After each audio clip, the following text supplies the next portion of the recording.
Okay, folks, so this is the next problem we'll be working on. We've got this beam here. It's got a number of forces applied to it, and we're basically going to try to make this system a bit less complicated by taking all those forces and reducing them down to, in point A, at first, an equivalent force couple system at A. Then next we're going to move to B, and then we're going to figure out basically a single force or a resultant that we could replace the entire system with.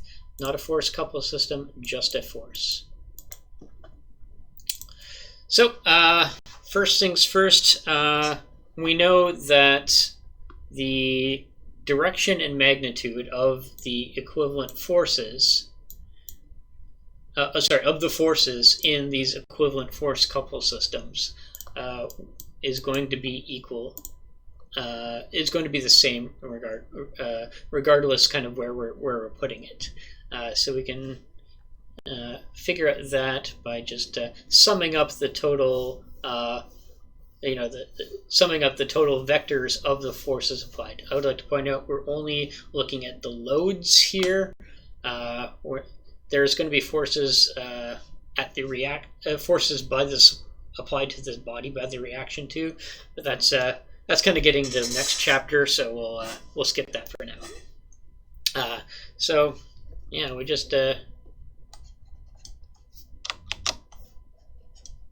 sum up the forces in the y-axis. So again, 150 minus 600 plus 100 minus 250, and that's in newtons. So 150 plus 100 is 250 minus 250. These cancel out. The total forces applied is negative 600 newtons. So that'll be our force, and essentially, in order to figure out an equivalent force couple system, we just, at a particular point, we just take the moment about that point of all those forces, and figure out what they would be, and then we can replace all that with whatever moment it is that we calculate plus that 600 Newton downward force.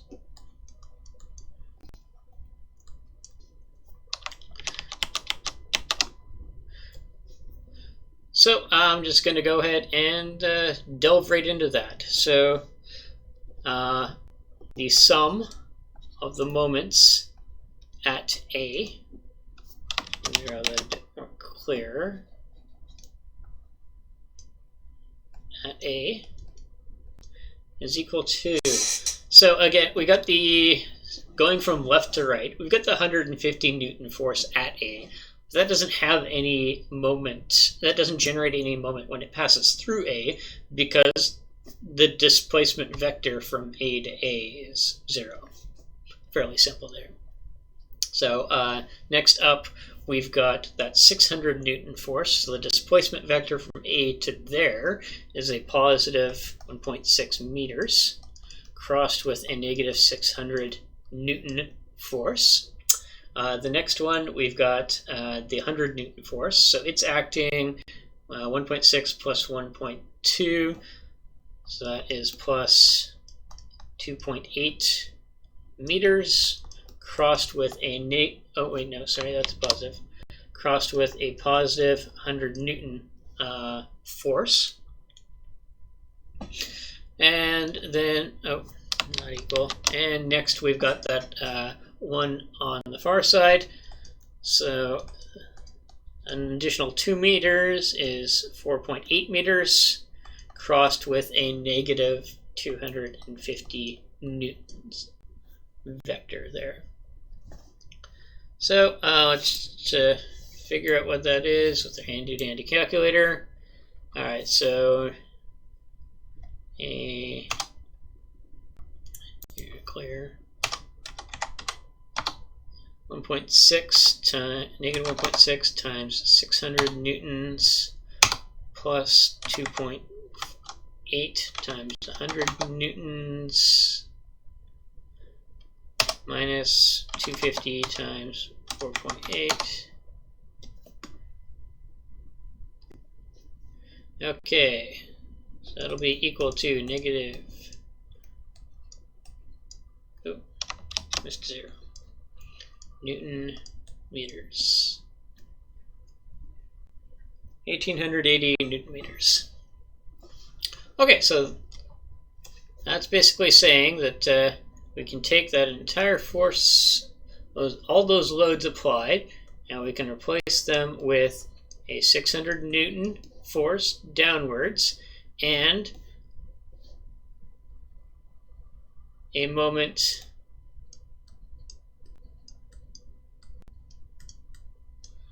with a magnitude of 1880 Newton meters acting clockwise.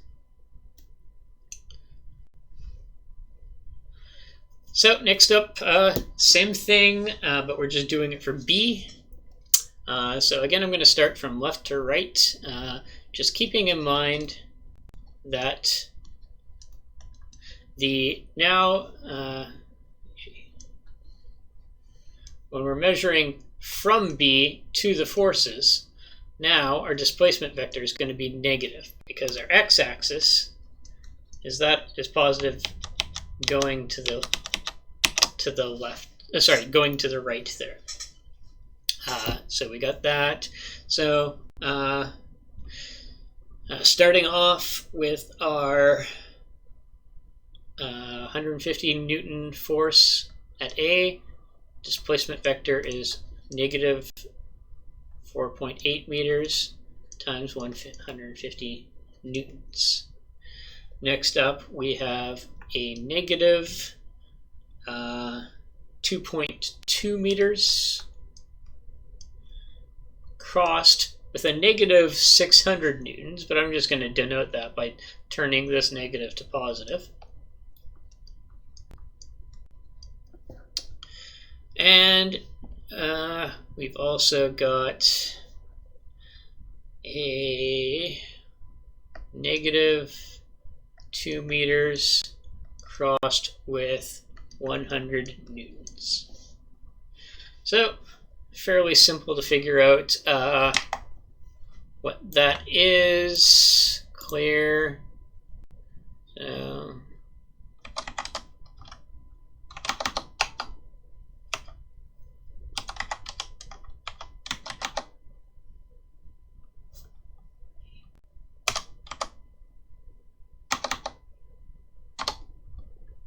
So that'll be a 400 Newton meter moment.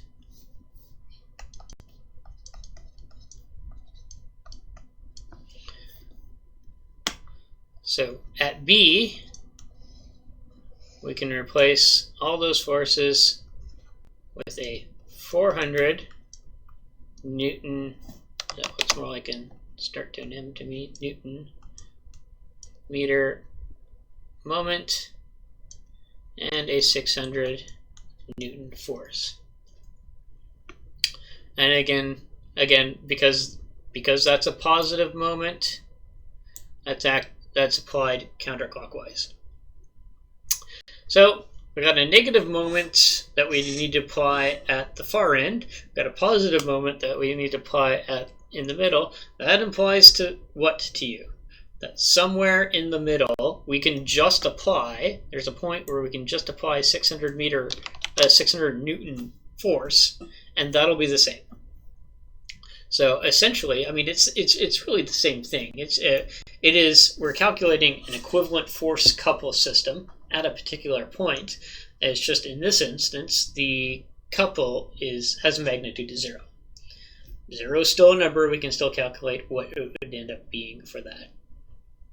So essentially, what we're going to do here, so we got our member AB, A, B. So let's just define the location of A as our 0 for this magnitude x, which is going to be the position on the member, and then essentially how we would take the that'll be the position we're taking the moment about.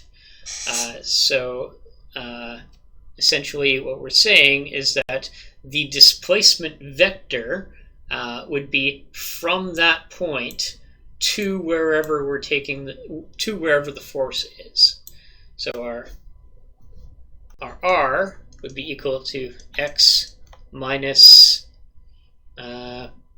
let's say a in this instance, x minus a, or x minus b, or the other points in question. So essentially, and we're trying to find the point where all those moments would add up to 0. So let's define.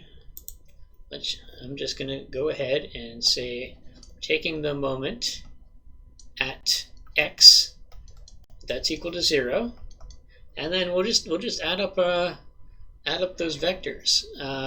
So keep in mind that we're going from x to a particular point.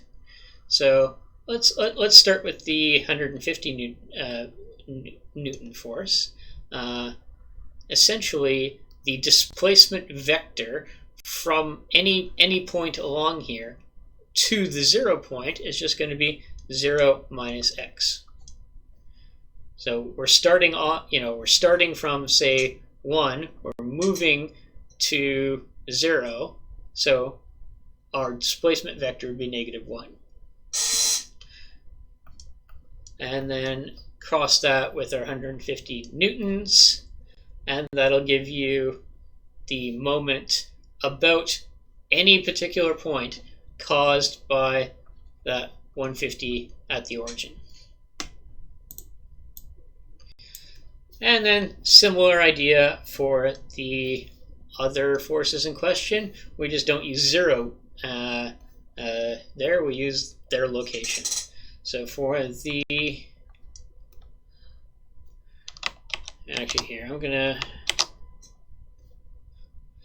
alright, so for the next one, I'm going to use a minus sign out in front here, because just to account for the negative sign of the 600 newtons.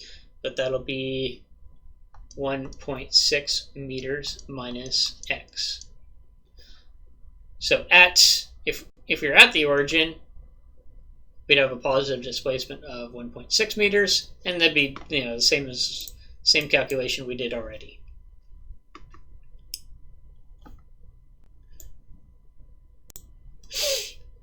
All right, and then we just kind of continue on from there. So we've got next one we got up is at the 2.8 meter mark, 2.8 meters minus x times 100 newtons. And then the next one minus 4.8 meters minus x times, actually here I'll move that down here,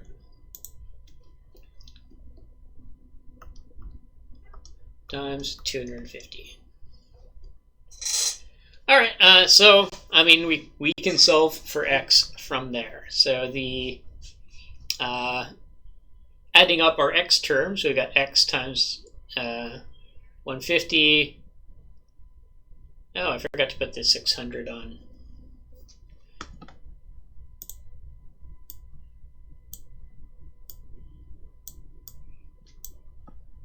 Forgot to put the 600 on that term. My bad.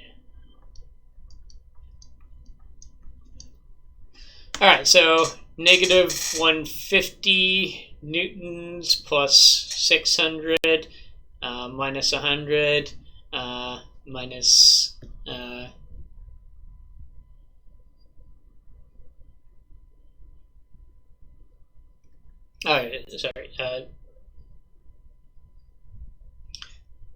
adding up our x terms because our x already has the so negative negative 150 plus 600 because these negatives cancel out, minus 150 plus 250. So again, similar to the calculation we did already, these ones cancel out and we're left with just a 600 Newton x term. And then the static components, the Newton meters that we have to add up. So we got 1.6 times 6. A negative 1.6 times 600 newtons. For this term, we got plus an additional 280 Newton meters, 2.8 times 100, and minus 4.8 times 250.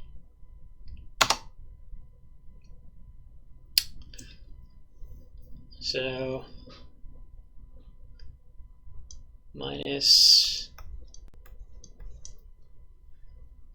1880 Newton meters. All right, so we can just move that to the other side of the equation here. 1880 Newton meters is equal to 600 newtons crossed with times our x. So divide by the 600. Divided by our 600 newtons. That gives us 3.13 meters. Newtons cancel out.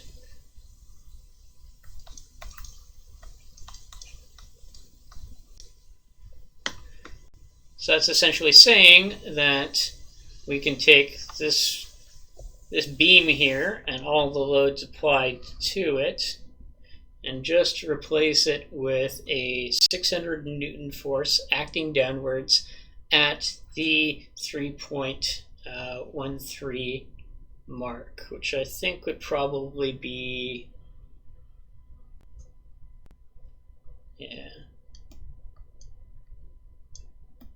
based, kind of eyeballing it based upon that, but right about there.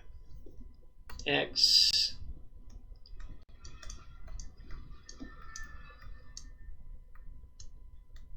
There we go.